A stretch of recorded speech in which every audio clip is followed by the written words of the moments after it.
I am a firm believer that remote work is the future of work in general. I think younger generations now are more interested in more comfortable working styles. Again, we're more focused on a life-work balance.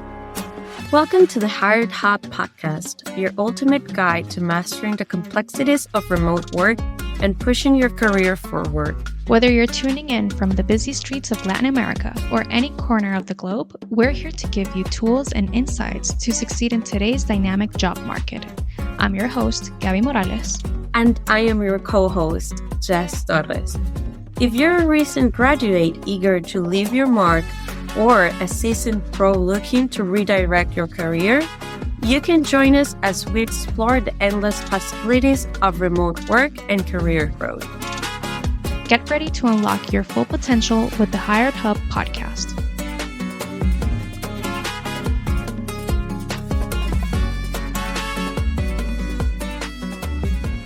Welcome, everyone, to our first episode of the Hired Hub. We're very happy to be here. Hi, Jess. How are you? Hello, Gabby. Doing great. I'm excited for this new project. I'm stoked too. So I'm gonna start really just talking about the podcast per se. I want to ask you this.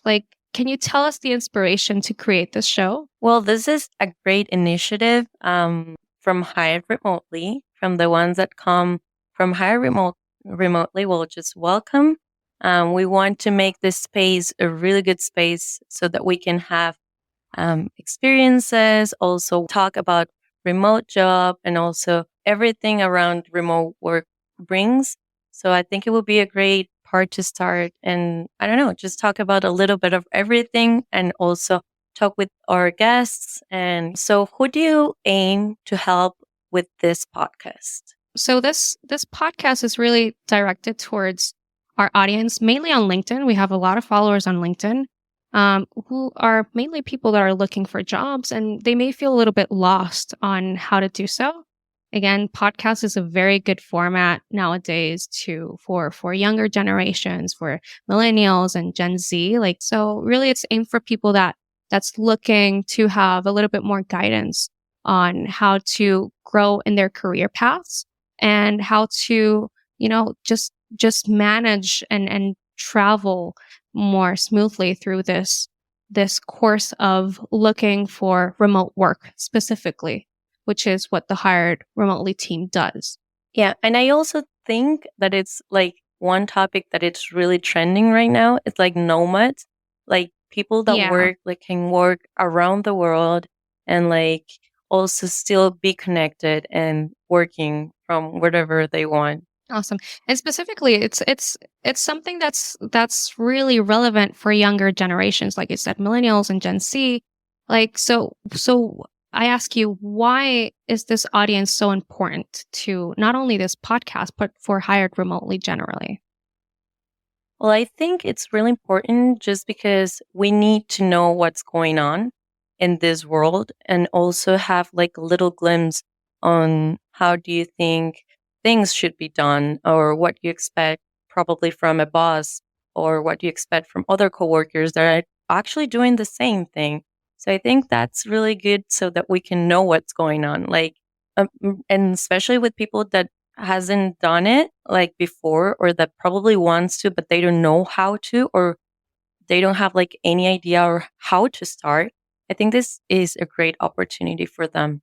Yeah, absolutely. And like you say, I think we're going to touch touch on several subjects that are going to be relevant for you. They're going to resonate for you. So I think that's also important. And that's we're crafting this podcast specifically for you. And talking about remote work, because I know this is relatively new. Have you done this type of work in the past before? It worked well with you? What has been your experience with it? Remote work, I've been doing it for 4 years already. So ever since the pandemic started, we were forced to work from home and it was actually great for me. And I've been doing it ever since. I could go out and find a physical job, but really remote work is something that resonates a lot with me. It gives me a lot of benefits and I've been doing it for some time. How about you? Well, actually, this is my first remote job. But yeah, like I love this. I love how it gives you the opportunity to do a lot of different things and not losing or wasting your time traveling from your job to your house and then having to do a lot of chores and things that you really have to do through the day. That's what I love about it. Awesome. Working remotely just brings us to another topic, which is exactly hired remotely. A lot of people that are listening to the podcast may be new to hired remotely. They may be just joining our Telegram groups or just may have started following us on hired remotely on LinkedIn recently. So can you tell us a little bit of what hired remotely is and what the mission of it is? Yeah, Hired Remotely, it's a company that helps people like you and me, or just job seekers, to work from their house, and especially for American companies. So this gives you a great opportunity to have experience if you just graduated your university or you're in the middle of it. I think this is a great opportunity to start working and getting to know these companies that are not in Latin America. And it's really fast to get started with Hire Remotely. I think I had a really good process of getting hired with Hire Remotely. And yeah, it just gives you the opportunity to learn, grow, and also know a little bit of what's going on there, like in the job market, you know? Yeah. So I think it's a great opportunity to start. I love it. My process was fast too. Also, like I signed up for hired remotely. Yeah. And it asks you, like, of course, you have to create a profile, you have to submit your CV and you just put there your experience and everything. They ask you for certain things because again, let's keep in mind that hired remotely is a company that really connects foreign workforce with US based companies. So something essential of the work is that you need to know English. So one of the things that they particularly ask that maybe other recruitment agencies they don't is the English uh is the English proficiency. So they usually like test you or ask you to send a voice note, attach that to your profile. But really after that, after you set it up completely, I got several offers like shortly after. Yeah, that's good. That's something I really love about the process with Hire Remotely. Some other companies were like taking ages and like you don't know if you will get it or not. And I think they have a really good process, like of from the beginning to the end. So I that this is what I love. Yeah. So do you think that remote work is the future of work? Uh oh yes. Oh, where do I begin? I am a firm believer that remote work is the future of work in general. First of all, I think younger generations now are more interested in more comfortable working styles. Again, we're more focused on a life work balance. So really remote work it allows you for the person that's doing the job, it give having a remote and flexible schedule like you said before, you don't have to spend time or money in commuting from one place to another. It gives you higher job satisfaction. I feel like that's been my case. Like the fact that I don't need to be just, in an office or a cubicle, just being there, wasting my time. I can be at home. I can dispose of my time more freely. I can do other things that are productive outside of the work, of course, when I'm not being active on it and it allows me a better mental health situation. Of course, again, like the stress of having to go out constantly, back and forth, and then the stress per se of being inside the work constantly. It really just decreases when you're working from home. Like I said, it just enables a higher work life balance and it's less stressful, honestly. And actually for this is a good point for businesses, it's been demonstrated that remote work also benefits employers through higher productivity levels, decreased turnover, and reduced absenteeism because of course you're working from home. So you can still do the work. I think that nowadays remote work is more focused on doing the job rather than the time that it takes to do the job. And I think it's just a better business model entirely. I mean, businesses can spend less money on having uh, um, a structure, a physical structure, and they can just focus on providing more value to their employees. and providing better benefits to the teams that they work with. So I think in general, remote work is just something that is inevitable. I think nowadays people are more focused in doing well their job through and enhancing their productivity by just being more comfortable with the work that they do. And a lot of times that has to do with being in their own space, being comfortable where they are. So yeah, definitely. I feel like working remotely is the future. It is the key for not only employees, but also employers. Another thing that I love about remote work is that it really aligns to my needs and to what I'm doing nowadays. Again, I think that women's role in society has changed a lot in recent years, but that doesn't mean that we can't be the caregivers. Like we can't still be caregivers and really take care of our homes and our spaces and of course of ourselves and the people around us. So I really think that remote work has not only enhanced people's lives as individuals, but actually in the context of, talking about Women's Day, which is actually when we're launching this first episode. It's also been key for, I think, women's development and being able to do it all. Actually, that's really been the dream. I think a lot of women dream of doing working freely and also being able to take care of their personal life. And I feel like that remote work is really just the key for that. What do you think? Do you think that remote work has changed the role of women in business? I definitely think that it has changed a lot. So now that we were talking about all of the benefits we have, um, I can think now that we're talking about let's say the Women's Month, because we can talk a little bit the whole month about women and how it has changed the remote job perspective. And, I think the remote work has the potential to change the role in general of the women in business. I think it offers us a great flexibility and the opportunity to balance work and personal responsibilities that we had said. And if you're a mom, you can be at home taking care of your children. And this could be even more like a workforce, an advancement of opportunities. And we can, I don't know, contribute to business really meaningful ways. And I don't know, we can foster more inclusive work environment. We can reduce emphasis on, I don't know, physical presence and allowing a greater participation regardless a location or a time zone. I think we all have been most of women have been really we took advantage of it. And we can also, as soon as we finish our work, as what we have been saying, we can do some things that also help our personal growth.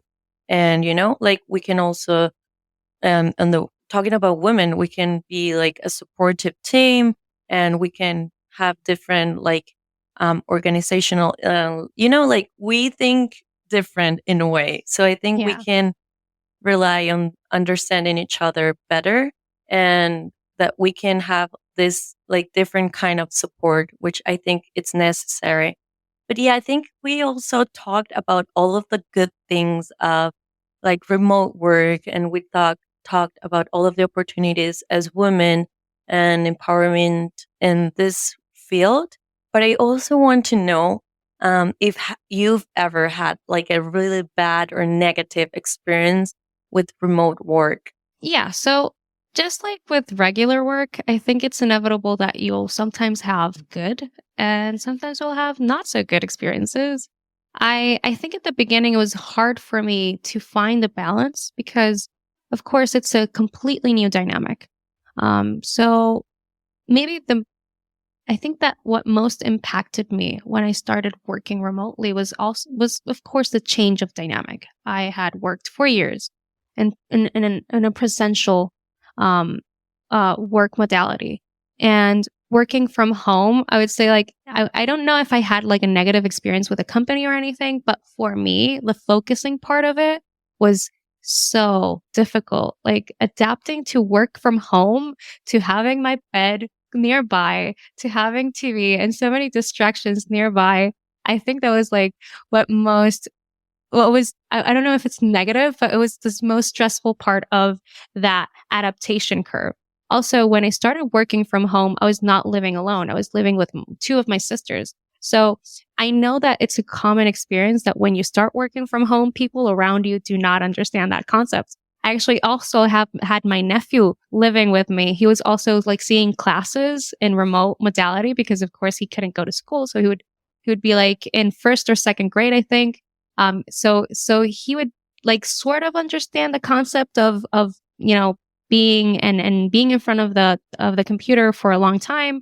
But when it came to me, like he didn't understand it. And of course that adaptation curve, not only for you, but for the people around you, I think it can be very stressful and negative. So, I think it's important to learn how to manage that part of the experience because of course that doesn't have to be a deal breaker. You just have to reach a balance. I remember that at the beginning I had my office set up in the living room. Of course, everyone Yeah. came to the house and the first thing that they wanted to do is talk to me because I was there all day in the living room. So the first change that I did is that I put the setup in another office space that we had, like another room, a spare room that we had inside the apartment. And that also helped. And of course, I had to set boundaries with my family. Like, hey, there will be certain moments that I can't talk to you because I'm busy. Like when you hear me in a meeting, please do not interrupt me. And it took some time, but of course they learned about it. Another part of my experience that I won't say that it's negative, but it's definitely part of the learning curve is, and I think it's also common in the physical work field, is understanding the boundaries of your responsibilities. Like a lot of times you start a remote work and um, employers are not so clear as to what are the boundaries and the responsibilities of the role. And that can also be hard, specifically when you have people that, they know that you're working from home and they'll be like, oh, but you can do it. You can do it at 10 p.m. Like that's not an issue. And it's like, I think that it's important to beforehand know those boundaries, to establish those boundaries, because you can always work around them, but you need to be very clear of what those conditions are. So I think that for me, just that learning curve was what impacted me the most. I don't think that I've had negative work experiences with employers. I've worked for 3 different companies and several freelance opportunities ever since I started working remotely. And I would say like it was pretty good experiences overall. But then I had like this little detail, like I said, like maybe not understanding entirely the responsibilities. But once that is cleared, once you have those conditions clarified, I think that enables a smoother relationship. So from this from this, And it's part of the experience that I'm process. presenting, yeah, from this experience that I'm presenting, I would say like a good suggestion would be to always ask thoroughly about the responsibilities of the role, the conditions, and the availability, which is very different. Like it's a very key point when it comes to remote work availability. Just ask thoroughly about that so you know what is expected of you and you can actually answer honestly regarding if that is suitable for you. So I think that's my experience. Do you have um maybe something to share with us of that sense, like maybe not negative, but what impacted you the most when you started working remote? I think discipline, whatever you said, like focusing, it's really important because when you come from working from an office, you're used to be around your coworkers, also the boss. If you have a question, you can like easily just go and ask. It's not that you don't have it on the remote job, but as we said, we work from home and we have different responsibilities with different people at job. So like knowing your availability, it's so important because sometimes you need to ask a question or something, but you know that person it's busy. So I think it's the most important thing, like communication, like trying to understand like what are their schedules, trying to make a team work. I think this is what the most important thing is for remote work companies to succeed. Um, like teamwork and communication and like understanding what's each other's role and like helping each other if you need any other help. So I think that discipline, like I sometimes like having my literally my bed really near, it's hard. Most of the time I have naps just because I Yeah. love napping. So that's something good, but not so good if you try to like have it like a discipline, like everyday structure. Something that really works for me, it's waking up every day, showering really early and literally doing my face and like getting dressed as if I was going to work. Like that makes my day even more, how do you say, like Enjoyable. enjoyable, but at the same time, I think I work better when I do that. So knowing what makes your work better and doing it that every day, like sticking to it, like it's good because it makes you more disciplined. But yeah, that was like a learning curve that we've been talking about. That's also Yeah. really important. That's a great point. That's a great way that you present it because exactly, I said like, oh, the focus at the beginning and really, but actually, yes, like for me, what really worked is still having a routine. Like waking up very Yes, early, routine. going out, because again, since you're not going out because your work doesn't demand it, a lot of times, if you don't focus on that, if you don't give that a priority in your life, you're going to, at the end of the month, you're going to notice that you have 3 weeks without getting out of your house. And that really affects you Yes. emotionally. So for me, I established a routine where I would wake up in the morning, I would go out and do exercise, get on a bike, run, walk on a park, whatever, just talk to people outside. And then that would give me a better mindset for when I got back and hadn't had to start working. And that way is a good way to block time, to organize your time in blocks so that you can focus, so that when you're working, you're focused. That really helps a lot. So great advice there. Like I really, Makes I a think that's been the difference. most, yeah, it makes the whole difference. It makes the biggest difference. Absolutely. Because when you're stuck at home all day, you, it gets to a cycle that you're just like work and sleep and work and sleep and work and sleep. And it's not healthy. That's not healthy either. So definitely part of this work remote, modality is that you have to, and it allows you to acquire a healthy lifestyle routine. So great advice there. I wanted to ask you, and going back to this topic of, Women's Day and our role as women in the work field, do you think that there's specific advantages for women with remote work? Yeah, definitely. I think there are a lot actually. And in general, I think like flexible schedules. So another topic I think I was thinking while you were talking, um, I was like, if you as a woman have a flexible job, you can also increase more job opportunities. So something I've seen after COVID, it's like a lot of women have been starting their own small businesses. So I think this is great because some people have like even two or three jobs. And Yeah, that's good because we're moving like economy, like we are good at doing a lot of things. And so I think remote job gives you more time to focus on things that you like, but also on things that can benefit you, like small businesses, or like if you have something to do, like it can be like monetizable. Like remote job gives you that huge opportunity. And like personal growth in general, like professionals, like if you finish working and then you can after that start learning something like cooking skills, or if you want to finish your MBA, or if you want to keep, I don't know, growing in the career in the company that you're working, you can, after you finish working, you can keep doing and keep studying. Or if you're focused in your family, I guess you can have more time, spend time with your children, and you can have like a greater autonomy and control, like, and yeah, that has helped like a lot of families. Like, for example, if you have to pick your children, and then you can schedule everything throughout the day, and also what the communication, it's important, like knowing your roles and doing what you have to do when they have to tell you to do it. And like also if you um can have a great communication with your boss, like you can have this like confidence of like saying, hey, I have something, but I promise I'll finish this. But like it could be a great like we were saying, like you can enhance your productivity and your work, but also at the same time without losing the focus of what you like and what you think it's important to you. like your family or your, I don't know, if you're a single person, you can focus on whatever you like doing, painting or cooking or, like, for example, what do you think for you? It's something that we think it's really like advantages of working from home for women, especially. Yeah. It's the last thing you said. I love having hobbies.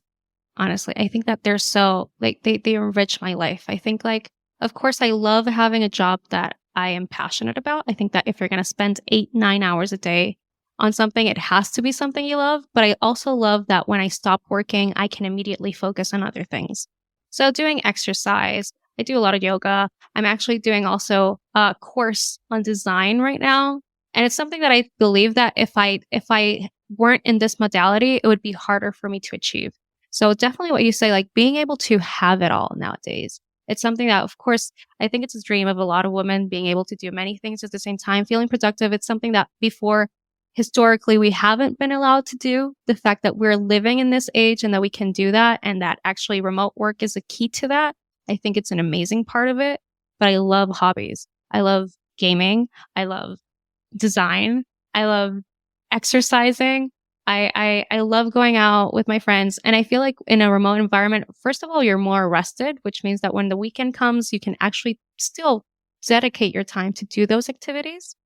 You're rested enough. I know that I have friends that still work on a physical environment and it's harder for them. And I get them completely. It's Yeah, they Friday get night. tired. The first thing that they want to do, they don't want to go party. They want to go sleep. No, yeah. It's Friday and my body knows it and I'm going to sleep. But that's what it feels like. For me working from home, it can happen because sometimes you have very busy weeks and still it doesn't mean that working from home is not tiresome. It's not draining to some extent, specifically if you're committed to the projects that you're doing and they're complex projects. But, I feel like you have more advantage there. I like going out on the weekends, hiking, enjoying the seasons and everything. I think that's something that working remotely and being a woman, of course, um, being a woman and working remotely, it has enabled that for me. So definitely I feel like that's an advantage of that. And it's what we've been talking about the whole episode about work-life balance of really being able to enjoy the job that you do and the time that in doing it when you want to do it, of course, like if the conditions align to what you want and still being able to do other things on the sideline. So I think that's like I say, it's for me, it's the perfect environment. I was talking yesterday with someone and I was like, once you go into a remote job, you won't want to leave it because you get so used to it. And then like going back to an office or like, it's really hard. Like, it's like you got used to it. Yeah. And I've seen it. I've had friends that, during the pandemic had to go on a remote work and then their businesses, the organizations that they work with, they asked them to go back to work. And a year and a half later, they're still complaining about it.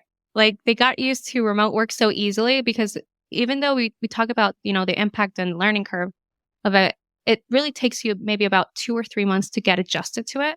But then getting adjusted to the physical environment again, it's something that can take so much time. Like I said, I have one of my sisters that's working again in physical office and she hates it. She has to go to the office maybe 2 or 3 times a week and she complains constantly about it. I have other friends that happens the same to them because again, you get really accustomed to that benefit quickly, but then going back to the physical modality, it can be harsh. It can be harsh. And I'm not going to say that it happens to everyone. I do think I have met also people that enjoy going to work and they prefer that modality. But what I've seen commonly in people from our generation is that they prefer to work from home. Okay, now that we're coming to the end of the episode, we wanted to let you know that through LinkedIn, we had a poll recently and we asked you guys, and you were part of it, about what topic you wanted us to talk about. So one of the topics was interview tips, salary expectations, and the last one, which was the one that you guys picked, was working for American companies. So going to the main topic, what are the 3 benefits of working for American companies for someone from Latin America? What do you think, Gabi?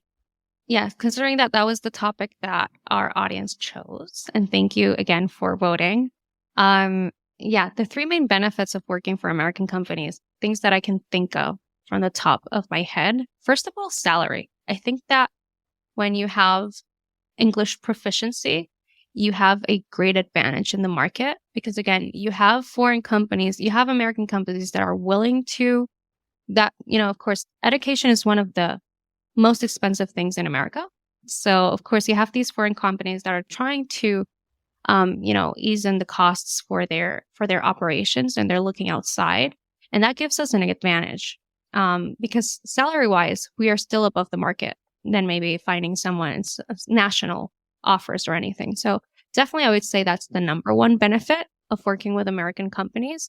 Second, the cultural nuances. Again, like learning about different cultures. I've actually worked not only for US companies, I've also worked for Canadian companies. And inside the US companies, I've actually been able to work with people from different communities. And you learn so much. I feel like that's like been so enriching about working with people from different cultures. And again, particularly with Hired Remotely, you have at times you're working with people not only from the US, but you're also working with other people in Latin America.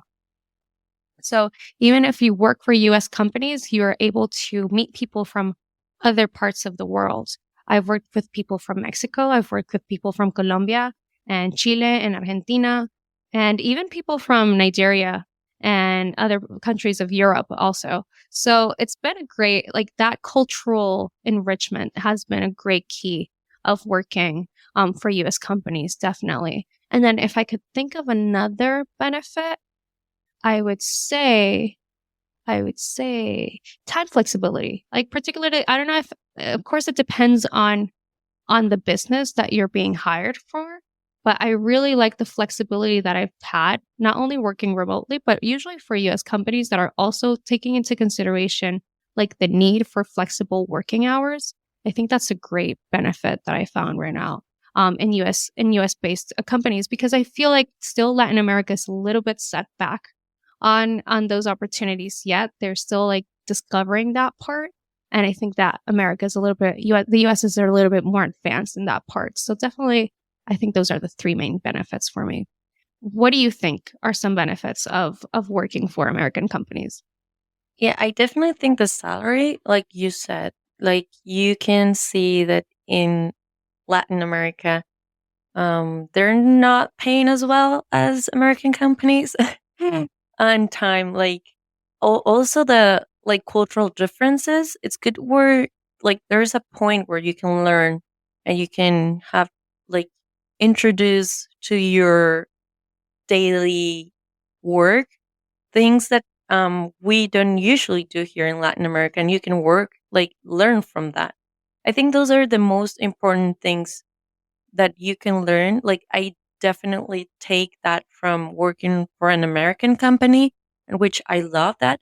And especially for us, like for me, that like English, it's like my second language. I think also it's learning more of the language, trying to practice, trying to understand a lot of different things that American like culture brings you. So I think that's really Yeah, important. I think those three are like the most important things that I've learned with the American companies. awesome. And but how about challenges of breaking the barrier to work with American companies? Because I know that it's challenging. What would you think? What would you say are the three main challenges of getting to work with US based companies? So what I was saying about the cultural thing, I think that could be either really good or you can not adapt at all. Like your cultural difference, like adapting to a cultural norms, practices with an American company, it can be challenging for some people at the beginning, especially for from those that are come from really opposite backgrounds, like understanding and navigating the cultural nuances of the workspace or the workplace, like such a communication styles, like hierarchies or work ethic, like like it can be a little bit with like time and effort. I think that's the first one. Um, Also like network and connections, like also it brings you like a crucial advising like with American companies, like establishing these networks are like really important. It can be challenging, but also I think like the process, like adapting to it, it's like a puzzle sometimes. And language, what I was talking about, like the language, like Like jargon, slang, like just like the technicisms of it. Like yes, you can think yes. you know English well until you start working in English. And then you Yeah, notice, there are a oh, lot of there's so many different words. language barriers. Yeah, I know. I Yeah. like there are a lot of different language barriers. Like you think you're talking in English, but then you hear someone else saying something that it's like, okay, What I is don't know this? what that means. Yeah. So that could be really challenging, but I think it's good. But I think it's a real challenge. Even with the accents, actually. Accents, it's really hard. And especially if you don't have enough practice, you can get stuck what you learn from, I don't know, university or school. If you went to a Yeah. language school, it's like you think you're doing it right, but then you get into reality and then it's like, oh, okay. Now I see how it works. Yeah. I relate 100%. Yeah. You sometimes work with people that, come from cities that have very strong accents. Like I've worked with people from Chicago or even people from New York, and they have such a, like at the beginning, me coming from maybe, a more technical English knowledge. Of course, like I would hear them and I'm like, okay, can you talk a little bit slower so I can understand? And of course that's the learning curve. Definitely. You have to get used to different accents, different languages. And I feel like that's a big challenge to break. And what do you think? Like, what things do you think are like challenging? And also knowing that you kind of have a little bit of both roles. Like growing up, I know you have more like you kind of grow in the States or something like that. Or I want to know a little bit of your story. Yeah. Like, So when I was little, I lived in Florida. I lived there from 5 to 10, so I learned English there at the same time that I learned Spanish because at 5 years old, very basic Spanish. So actually, I learned English at the same time as Spanish, and for me, it's been easier. Like I've known English my whole life, but I know that for people that learned that language, further on in their lives, it's a lot harder. That doesn't mean that when I started working with American companies, I barely started doing that when I started working remote. Before that, all my work experience was in Spanish. And even though I knew English, that English, having to talk English all the time, it became a challenge because, of course, like I turn off, I end my meeting, and then my sister talks to me and she's talking in Spanish. And then when I would spend the whole weekend with my family and then would go back to work, my English doesn't work. It really, like my brain does not yeah. function in English. Like I would try to say, I would try to say the words, but I just couldn't remember them. So that was a big challenge for me, like having to flip from English to Spanish constantly and using English on a daily and constant basis. I think that was a challenge. Of course, it's very rewarding because I didn't practice English a lot before. And even though I knew English for many years because I learned when I was little and I would see TV, I would watch TV and hear music and everything in English and I would do it perfectly. It was not the same than when you have to talk it and when you have to write it constantly. And then when you have to learn the jargon and the technicisms of professional English, like that was a big challenge for me, like I say. So that was hard to break with. But I also think that make you more attractive, right? Like working for an American company, being in Latin America, English is the most important thing. So what do you think someone must do or make themselves attractive to be hired by an American company? I think the language, but what other things that can make you more look yourself attractive to an American company?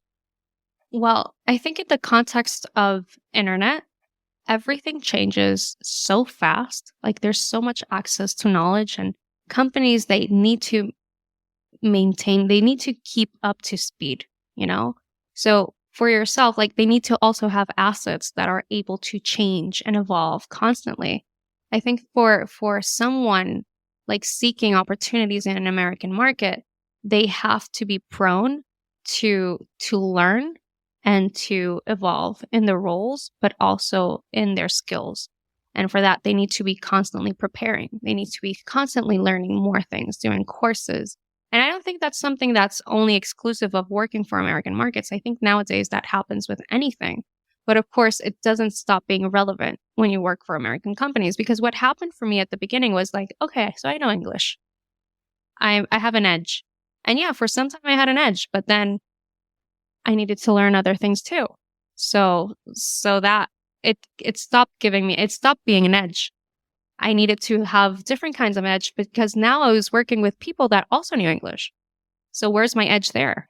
My edge is Correct. having to learn more, having to prepare myself in other areas that are also useful and that are also of value for the companies.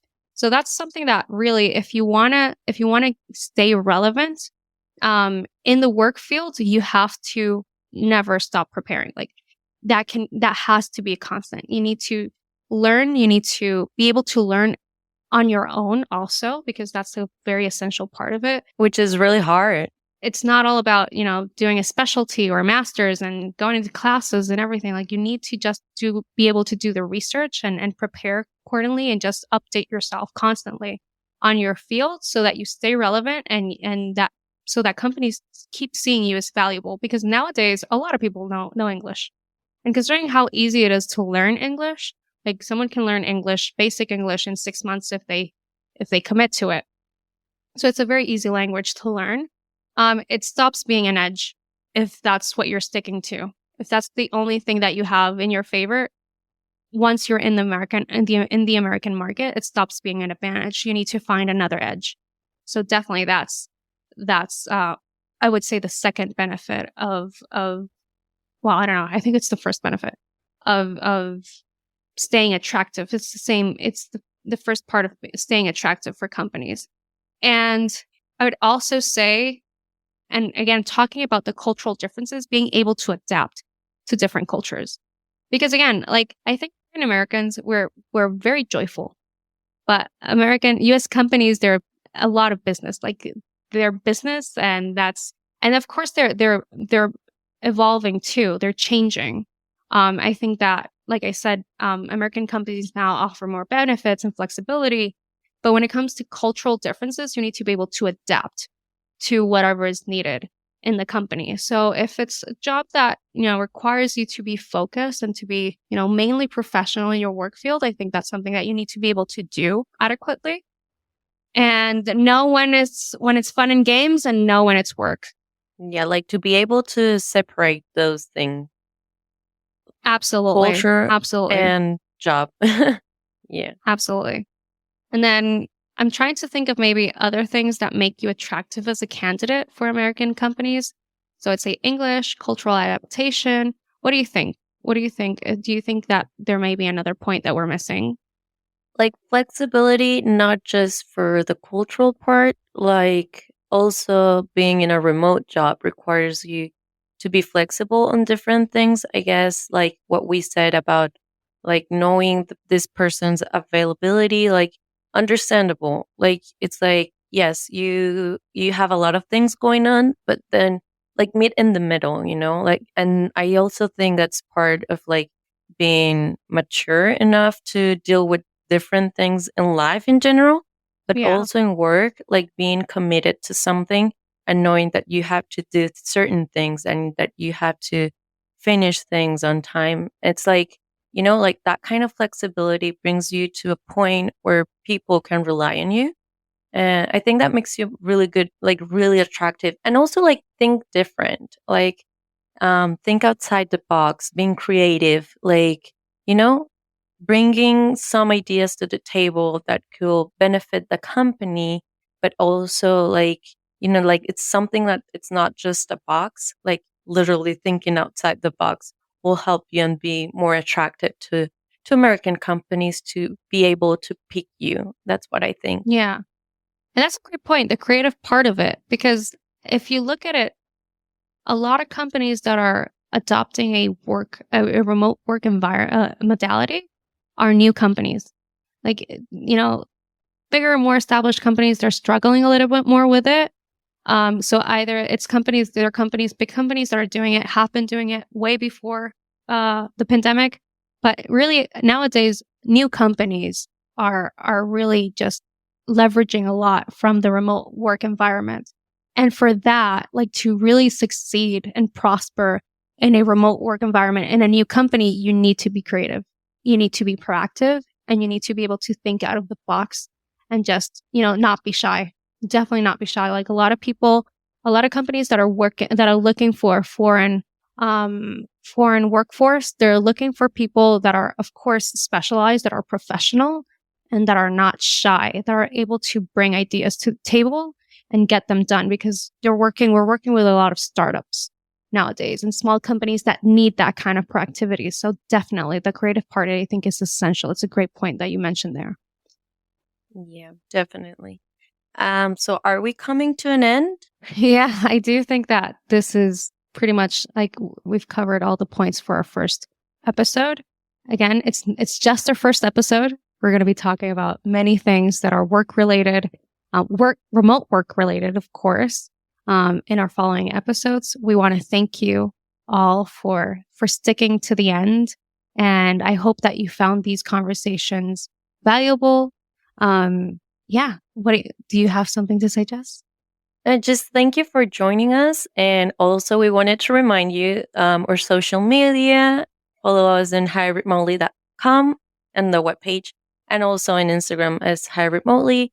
And on LinkedIn, of course, we're going to be making more polls, a little bit of spicy things that are coming. We also have a Telegram chat where you should definitely be there, because we're launching things there before or social media. So I wanted to thank you guys for being here and for joining us on this first episode with Gaby and with me. That wraps another episode of the Hired Hub podcast. We hope you found today's discussion empowering and insightful. Remember, success in the world of remote work is within your reach, and we're here to support you every step of the way. Be sure to subscribe to our podcast for more expert advice and engaging conversations. Please give us a review on Apple Podcasts and Spotify to help us reach more people who can benefit from the Hired Hub podcast.